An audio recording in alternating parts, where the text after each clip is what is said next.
Hello everyone, Zellerant here, and today with the announcement of Dayan coming out, I thought I'd kind of go over a tool that I'd seen on the Reddit for a good way to kind of plan out your polls, especially when it comes to prioritizing what units you want to get in the future. And so on Reddit, there is a person named Weird Sheepherder72 here who posted a link to a Google Sheet that they had created for doing that. If you actually go to this post, which I'll put a link to it in the description, you can go down here into the comments here, and they have a link to the Google Doc, and you'll just go ahead and go to it. Now, when you do open, it's going to be view only because this is going to be like their master file, but you can easily just go up here and go to File, and then make a copy, and then name it whatever you want, and that'll be saved to your drive, and then you can edit it to your heart's content here.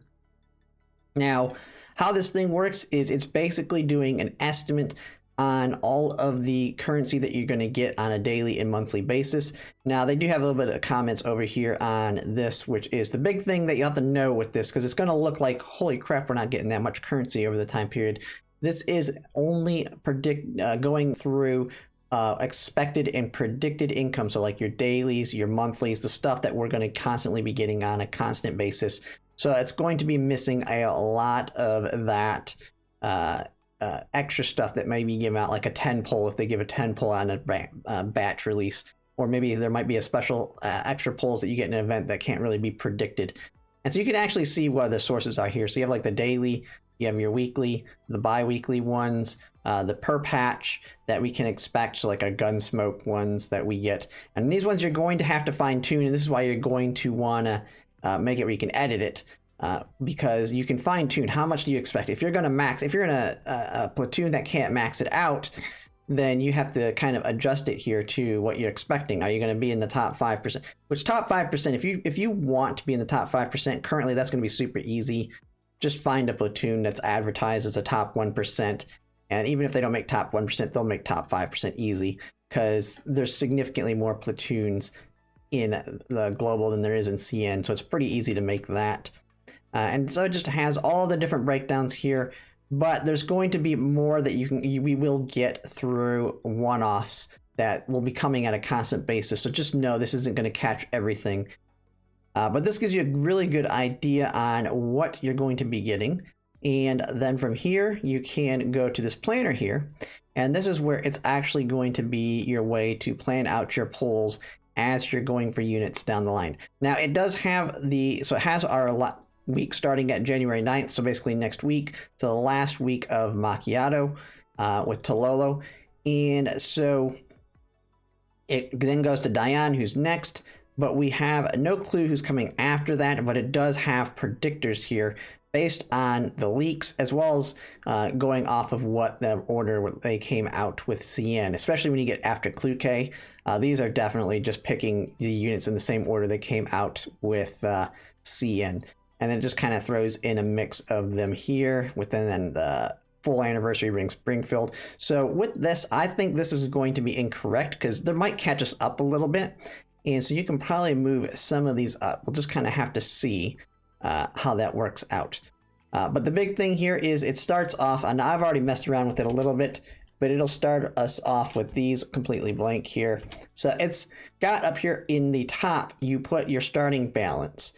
And so right now it starts at 0, so you can kind of see your planned polls and currency that you're going to get as time goes on. And so they have it abbreviated. I don't really like the abbreviations, but this is that premium currency, or the collapse pieces. This is your standard tickets, and this is your premium limited tickets here. And so as you can see, for this last week, January 9th to January 16th, you're expecting to get 1,895 collapse pieces, stew standard tickets, and 0 limited. And that is because it's the tail end of a banner, so all the stuff that you get right off the bat's already accounted for you having it, so you should already have those up here. But then as you can see, as Dayan releases, we're expecting over here the total income that you're going to get. And there goes my cat jumping down. This is what you're expecting to get that week. So as you can see, that first week is really the biggest one. And then you have the weeks after. And it looks to be like we're estimating, so 8, 12 pulls there. And then this one is what? So it's 15. So you can say that's 20.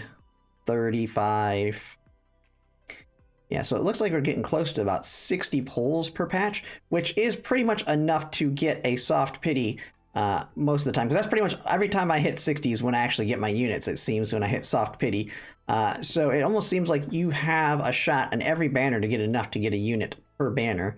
But it is 50-50, so every other banner is the guarantee pretty much. But that's just, and this is just what we can know. This is not counting the one time. So how you can use this now is you put how much you have. So we'll say you have 30,000 collapse pieces. You have, if you're like me, you're saving up your standards. You have a ton of those. And then you, on your targeted ones, say you've spent a lot and you're down to 20 on that. I don't know everybody's currency amounts currently. You can put those up there. And then it's going to update the rest of it based on adding in the new income into what your current totals are. And then as you pull on the banner, so say Diane, you want to pull for her. You want to use, so you have you're going to have 23 available that first week. Let's say you burned through 20 of them pulling for her. And then you also go through collapse pieces because maybe you didn't get those last 3 yet. And so you don't have them yet in that week. So instead you went through another 15,000 collapse pieces. And so it's going to update all these columns based on the currency that you have used. So you can kind of predict the future units and whether or not you want to pull on units, especially if you're not sure if you're going to, like the 15,000s, meaning you went past soft pity. Like if that's 100 tickets right there by itself. So you can kind of guesstimate how much you're going to spend, and then if you're going to have enough for what you want. So let's say you estimate it's going to cost you about 100 pulls per patch, and so you can kind of plan that out this way because you can just put that you use none of that. You have 15,000 there. So if you think it's going to cost 100 per patch, you can put 15,000 there, and then see when you're going to run out.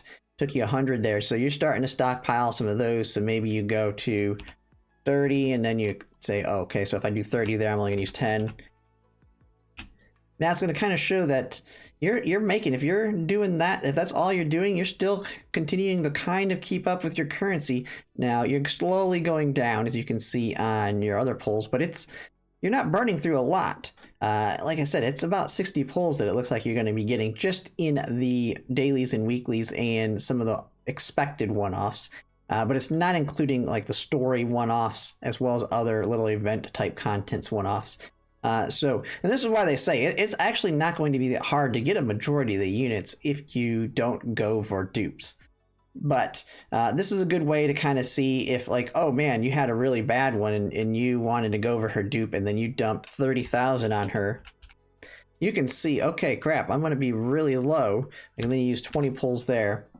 I'm really low on pulls at this point. Where am I going to be when we expect Clue K to come out? And you can see, oh, I'm going to have 37,000 with 31 pulls and not including the other banners or the other ways that you can get them. So you still have a decent amount, but that means you're going to have to skip these other two. And so you can kind of see, now none of these orders are guaranteed, but it can kind of give you an idea. Clue K is the one that we have a fairly good estimate on just because she's part of the story.